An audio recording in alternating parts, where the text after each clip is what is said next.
Everything you need to know before 28 years later, and why this franchise still hits like a punch to the gut, or rather a bite to the neck. 28 Days Later from 2002 wasn't just another zombie movie, it kickstarted the 21st century zombie craze. Eventual Oscar-winning director Danny Boyle shot it on a grainy digital video, giving it a raw, lo-fi look. Those absolutely iconic scenes of Cillian Murphy wandering around in empty London were shot at dawn to capture that eerie silence. The result is hauntingly beautiful, but there's no doubt that the movie had brains to match its scares. Alex Garland's script slips social commentary into the horror. The downfall of society starts when well-meaning activists unleash a rage virus, which represents left-wing idealism gone awry, but later a supposed military rescue turns into its own nightmare.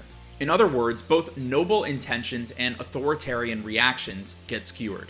Yet, amid the brutality, there are moments of grace, like when the survivors pause to watch wild horses roaming free, a brief moment of beauty that makes the surrounding horror and the need to survive even more poignant. Massive success, almost making 10 times its budget, but its influence is even more impressive, but we'll get there. 28 Weeks Later, which came out in 2007 and took the saga to an even darker place. The movie is brutal, bleak, and very underrated. It's directed by Juan Carlos Fresnadillo, and he pulls no punches. The film opens with a gut-wrenching betrayal. A dad abandons his wife to murderous zombies just to save himself, and it never lets up from there. I mean, this movie is unflinchingly dark. At one point, that same father, now infected, is literally hunting his own kids down. At double the budget of 28 Days Later, 28 Weeks feels larger scale, channeling the ongoing Iraq War of the time, as in the film, the US military occupies London to create a green zone safe area. Of course, it all goes wrong, and when the virus breaks loose once again, the army orders a code red extermination of everyone. The style makes it even more intense. It's shaky, frantic camera work that feels like real war zone footage, and the usage of surveillance cameras has an eerily political tone.